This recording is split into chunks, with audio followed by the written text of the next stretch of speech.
First mistake people make when you're in a crisis is not knowing you're in a crisis. Because say a word, they've all been said before, you know.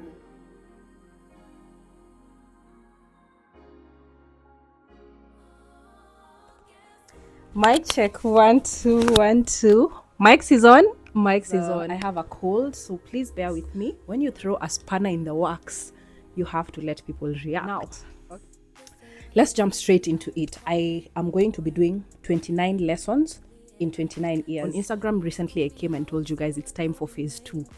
Maybe you don't know when phase 1 happened, because the way my mind works is like I'm a very meticulous planner.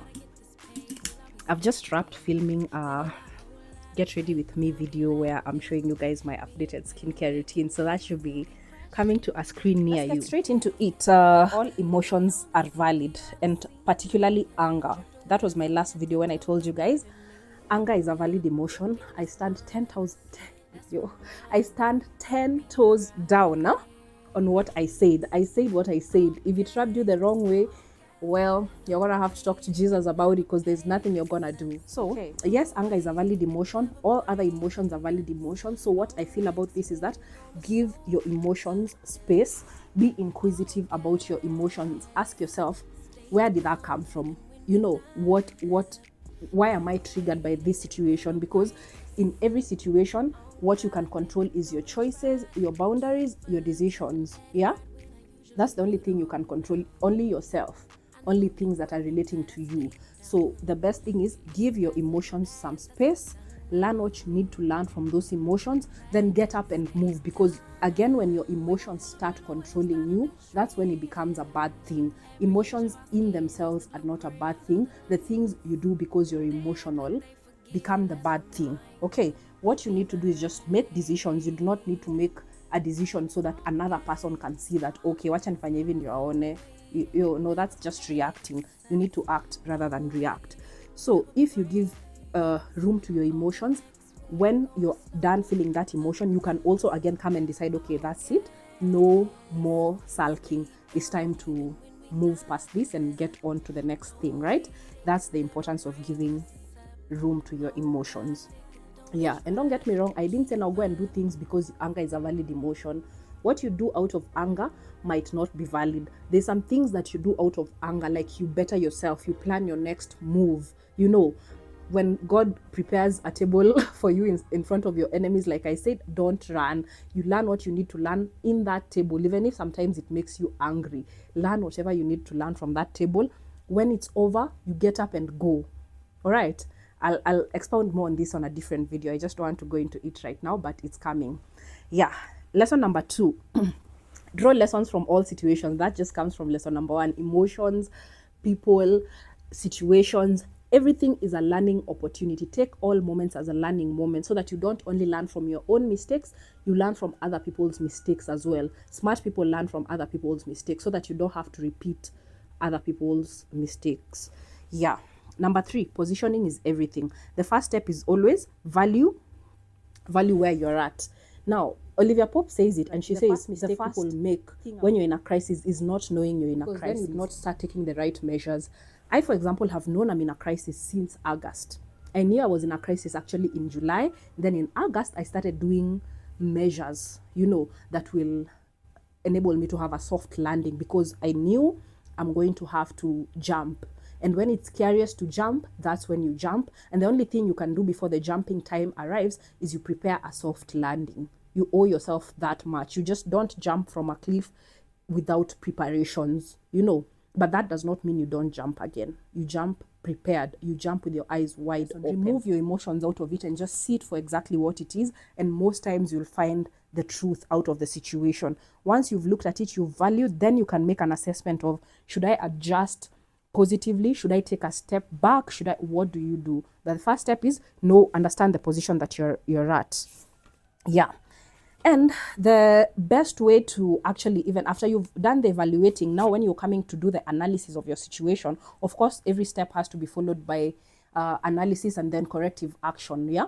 So when you're coming to do your analysis, you must look at, does the pinch match the ouch? Like mtu akikuchuna, mtu anaweza kuchuna kidogo ama akuchune sana ama you know, like you cannot make a very loud ouch when somebody just pinches you kidogo. You know, then there's kind of a mismatch. So in any situation, make sure the pinch matches the ouch. Usijipeane sana and then what you're getting back does not, you know, yeah, make sure what you're giving tallies with what you're getting. Yeah. Ish, nakwambia tuko number 3. Will we ever get to number 29? I'm just now going to fly over everything. Think of everything as a game. You guys should definitely check out game theory. Now, the thing about game theory, it helps you to not look at yourself as a victim in situations. Sometimes when things happen, even if you're kind of on the lower side of the seesaw, it does not mean that it's a loss. Even that lower side of the seesaw has lessons that you need to take away from that. So sit at that low point, sit with the discomfort. That is something I'm practicing right now, sitting in the discomfort. You don't need to always have an opinion, make a decision. Sometimes just sit there and understand what lessons can I take from here. Okay, and that is also something that I've come to see in game theory. Yeah, so I wrote here, when you understand the trade-offs that are there, you don't get emotional when things don't go your way. You just think of it as if I didn't win this round, but I can play again, and I have 50% chance to win every time I play, and 0% chance if I don't play. We've already talked about that in a previous video this month. So it's upon you to decide whether you're going to be a part of the game or not. That is where your choices lie at the beginning. You choose whether you want to play or not. If you play, 50% chance of winning, that leaves a 50% chance of losing. So you see, then you at least know that there was always a 50% chance of losing, but you don't focus on the losing, you focus on the 50% chance of winning. Because why do you need to look at the darkness? Look at the light. Don't go into the light, but look at the light. Yeah. Now, number 5, the game stops when you stop playing. Like I said, if you do 0%, then you're not in the game. The game only stops when you stop playing. So good thing, that means don't entertain things that are not worth your time. Bad thing, when you give up, worthy things can also go. All right. The game only stops when you stop playing. Yeah. I was in a situation some time back where I just felt like I'm kind of being victimized in a situation. And I just kind of kept feeling like things are happening to me. Right around the time I was making the video of anger is a valid emotion, I just kept feeling like things are happening, things are not in my control. And then I had to take a step back and reframe the situation and just think, okay, what are my choices in this situation? I can either learn from the anger, I can run away, I can either sit there and just, continue playing, I can stop playing, or I can start a new game. I bet you did see that one coming. You can again start a new game, and then you can pull everybody into your own game, and then you make the rules in your own game. Life is a game. Everything is a game. Always reframe your mindset. There's always a reframe. Whatever situation you're going through, there's always a reframe. And once you get that reframe, everything changes. By the way, everything changes when you frame your mindset. So always find things that point to your mindset, even if you're kind of feeling like the game is down here. Play your cards correctly, and at some point the game will come back. It's a game. You'll not stay here forever unless you want to stay here forever. Do things that make sure you come back here. Yeah, so that's about that. If it makes sense, number 6, if it makes sense to you, it does not need to make sense to anybody else. And that goes for all forms of relationship, your business ideas and goals, your journey and/or happiness, your choices and/or decisions, and your boundaries, and whatever else anything that makes sense to you. You don't have to spend time explaining to people why it makes sense to you. It makes sense to you, it makes sense to you. You do what you want to do. Higher. Number 7, as long as, again, you can live with the consequences of your choices and your decisions. Always make sure that you look at what are the consequences of the things that I'm doing, because sometimes you can make a bad decision. It's possible to make a bad decision. So just make sure you can live with those consequences. Make sure you can live with them. Hiyo nakwambia hii homa. Higher. Number 7, define what success is to you and strive to go after it with everything you have. Success looks different in different seasons. It looks different to everyone, and it's always you versus you. So don't take somebody else's definition of success as your own, because then you'll achieve that and then you'll be like, okay, so now, because then like success is not really a destination, it's a journey. It's who you become in the process of getting there. So sometimes when the destination is not of your own making, you get there and you're like, oh well, so now, because you didn't go through that journey that you needed to go to be the right person who arrives at that destination, because the destination was not of your own choosing. So choose your own destination, choose your own definition of happiness and success. Number 8, the cost of community is inconvenience. You've had this all over TikTok. The cost of community is inconvenience. So if somebody is not stretching themselves, making themselves a bit inconvenient on your account, do they really love you? Because I mean, being friends with somebody, sometimes it's like a subscription, you know. Every month you have to pay 1,000 bob for the postpay or prepay, or 2,000 or whatever bundle you subscribe to. You have to renew the bundle every month. So even airtime you're renewing, but the subscription to your friendship, you're not pouring anything into it. You're not showing up. You're not calling. You're not like trying to know what's important to these people. Like, how exactly do you expect to be in a friendship or in a relationship for that matter? Needless to say, you also have to receive support when needed, even if it's not convenient for the other party. Yeah, so you have to give, but then again, remember the pinch must match the ouch. Okay, they also have to give in the same level that you're giving, or it's a matter of time before you just start feeling like you have to keep score. I was the one who did this, you were the one who did this, and then before you know it, yeah, it's over. Number 9, the only constant thing is that things will change. Nothing lasts forever. That's good. When you're sad, nothing lasts forever. When you're happy, it's bad, because your happiness can also not last forever. But it's good when happiness doesn't last forever, because if you are happy all the time, do you know that hope would be gone? Because there's like, if you are happy all the time, you would find something to be sad about. That's just who we are as human beings. Yeah, so appreciate where you are at now.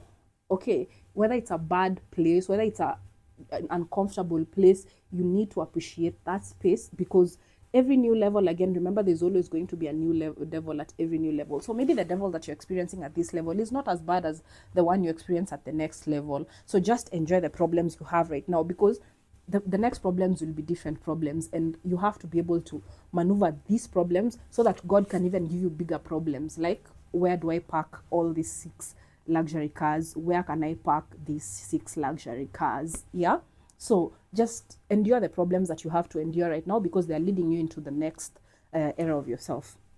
Number 10, the method may look different from time to time, but the goal should always remain the same.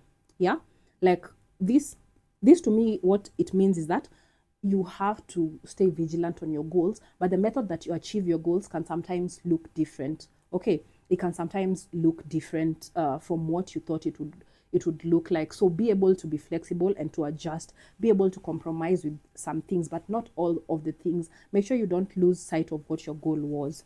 Number 11, if you don't know what to pursue in life, pursue yourself.